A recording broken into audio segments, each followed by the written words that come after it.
r/AskReddit by Best of Reddit.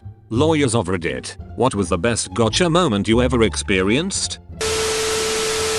I acted for a plumber who ripped up a tile floor to replace a pipe. He installed new tile on top but warned the owners not to walk on it for 48 hours. He emphasized not to let their kids or their dogs walk on it either. They walked on it but alleged the defects were caused by improper install. We had an expert do a report which confirmed that it was consistent with proper installation but people walking on it too soon. Crazy homeowners still went to trial on it. In their evidence disclosure they included a series of pictures. One of the pictures had in the foreground a tile that was tilted upwards. The background very clearly showed a dog's paw pressing down on the other end of the tile. That wasn't so much an I got them situation as they got themselves. Old boss of mine went through something similar. Machined a part for this guy. Coating vendor took forever and a day to apply the coating required. Overnighted it back. Was on the verge of being late when it was delivered. Boss tells the guy to give the part for 5 days for said coating to cure before install. Because while it was solid enough to not put fingerprints in, it was still soft. This was an email with the coating vendor CC'd. This was on a Monday. Wednesday rolls around. Dude calls up having a conniption about the coating failing and he's gonna get his money back in court yada yada. Boss says fuck you. Sue me. They go to court. Guy's first mistake was suing for the cost of the entire part plus coating, which was like $2,500. This makes no sense because the part itself was fine and made completely to the print. Coating was junk. This dumb motherfucker presents pictures with dates of the part. Coating failed. Mounted to the mating part the same day my boss had emailed him and said wait a few days. Boss had printout of said email, which was sent 5 hours before UPS gave notification of the part being delivered. Judge tossed it. Boss brought back ice cream. Was a good day. Told this story a few years back, but everything old is new again.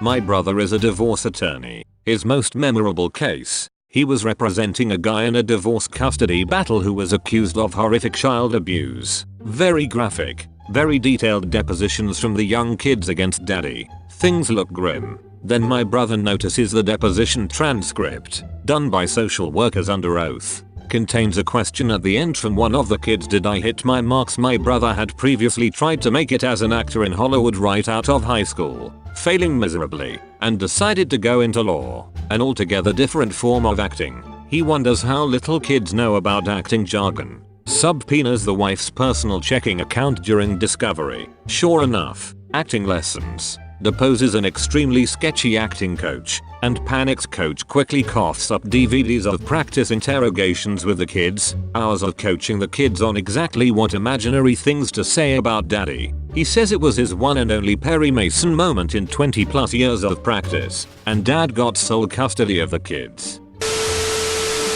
I was suing a landlord who failed to make serious repairs in order to force the tenant out. The hard part is proving bad intent instead of mere idiocy, so you get higher damages. Code enforcement was involved, so I request those records. The landlord left a voicemail to the enforcement department saying to hold off on the fines. They will make the repairs as soon as the tenant is forced out. That was an easy case. Some crap like this happened to my dad. Landlord refused to make repairs. Washer was busted, garbage disposal was leaking and forced floorboards to warp. My dad moved and wanted his deposit. They wouldn't give it to him. He took them to court. He took pictures before he left and kept all texts from them. They walked themselves into a corner with everything they said. My dad was prepared for every claim. Eventually the judge told my dad he could fight it until the end and get his whole deposit, or the landlord could give most of it now and it would be over. He took the deal because he didn't have the time for court, and the look of anger and defeat on the landlord's face was too satisfying. It's 3 years later and the repairs still haven't been made in the apartment. Edit. Spelling. Also he heard about the lack of repairs from his old neighbor who still lives there. Oh man, here's another one. I had a DUI case that seemed pretty standard. Police reports said that they saw a car with a headlight out leaving a BWW parking lot. He stopped him, the guy failed roadsides and blew a 09. I have a meeting with the kid to get his side of the story. My client was drinking in a BWW watching some MMA fight, so it was super packed. Sometimes for events like this, Police officers hang out inside to make sure no one gets in fights, steals shit, etc. Anyway, my client was flirting with the bartender, and she asked him to go home with her when she got off. He, being a man of about 25, says yes. She says she'll drive him, and he tells her okay, but that he had to grab his cell phone charger out of his car. He walks out of BWW to do so and the cop followed him out. It was pouring, so instead of just opening his door and reaching for his charger, client gets in the car to rummage through his glove box for it. When he steps out, the cop is standing there and demands for him to do roadsides, then hits him with DUI. We set for trial. At the motions hearing, I asked the cop if he'd followed my client out of BWW. He said no, that he'd been patrolling in his car. He said he had no idea who was in the car when he approached it. He swore the car was on. So at trial, I let him tell his story. I made him confirm to the jury that he was in his car doing routine patrol. He was never inside BWW. He didn't follow my client to his car to entrap him into a DUI. Then I played the video from inside BWW clearly showing the cop watch my client get up from the bar and follow him out.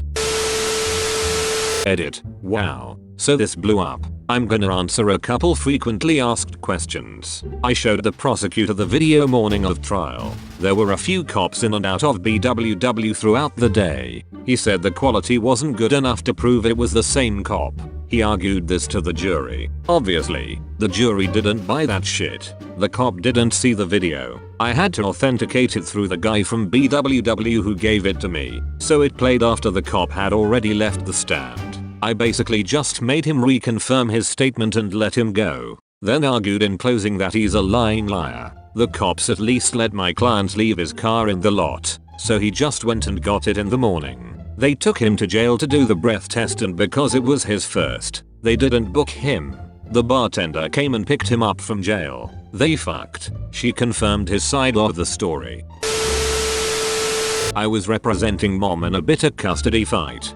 Dad wanted full custody and argued mom was an unfit parent. Mom wanted full custody because dad had a history of domestic violence towards her and the kids. Dad's lawyer was doing a good job of painting her in a bad light during his cross-examination, and I was starting to get worried. His lawyer brought a close family friend as a character witness for dad, who said the usual nice things about dad. Then he said something about them owning chickens. I thought that was odd, so I asked more questions. I was able to get the friend to spill the beans that the dad owned chickens for illegal cockfighting, and he'd take his minor children to these cockfights, and when the children were acting up, he'd punish them by forcing them to feed the chickens, during which they would get pecked and scratched by the chickens. And obviously, the children were terrified of those chickens. I could see the color draining from dad's lawyer's face. Mom got full custody. My client's wife was on the phone with her new boyfriend when he got home from a barbecue with their son. He asked her who she was on the phone with, and she freaked out and ran to the bedroom and locked herself inside. She told new BF that he'd hit her, that she was black and blue, etc. New BF is, understandably I guess, freaked out. He calls the cops and relays everything wifey said to him. Then he tells her he called the cops. She freaks out even more because now she's about to be caught in the lie. Cops show up. She tells them he hit her on the back of the head. That's why they can't see the mark. The cops feel the back of the head and she winces. LOL, they arrest my dude. We take it to trial. When you testify at trial, certain prior convictions can be used against you to show the jury your character. Wifey had a prior conviction for falsifying statements to a grand jury in a different state a few years ago. In cross-exam, after she changed her story up and accused me of attacking her, I asked her about her prior conviction for lying to a jury. She lied about IT to our jury. She said IT didn't happen. I very calmly approached her with the certified record of her conviction and asked her to confirm it was her name,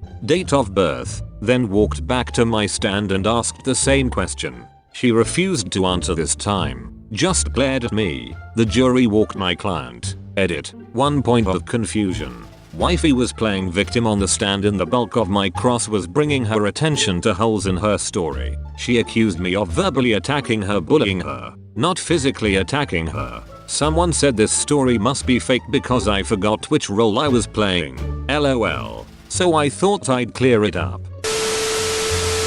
This is so petty. I've had much bigger moments. But because of the character of the other side, this will always be my favorite. Doing a boundary dispute. A squabble over what was essentially a few inches of land. OS was a lawyer. And an absolute asshole. He was acting for himself. The whole a lawyer who acts for himself as a fool for a client thing was bang on for him. But he was a deeply unpleasant guy. A bully who thought that he was the smartest guy in the room. Part of his case hinged on wheelie bins and how prior to the boundary having been moved there wasn't space to store a full-size bin beside the house. The fact you now could meant clearly the boundary must have moved. That was the extent of his evidence. It really was thin stuff. During the actual trial he pulled a fast one by suddenly producing an old aerial photo ostensibly to show the boundary at the front of the property had also moved. A fast one because you have to disclose stuff like that in advance. You can't just sit on something relevant and then suddenly whip it out at trial with a flourish. Whilst he was making his submissions that it should be admissible, I looked more closely at it. Away from the bit of the boundary he said it was relevant to and realized that it very clearly showed a wheelie bin in exactly the spot his case said there couldn't be one. Told the judge we were happy for the photo be admitted after all. Got the other side to confirm the data was taken. Then pointed out he'd just completely fucked his case. That photo did him for nearly $50,000 in adverse costs. Couldn't happen to a more deserving chapter.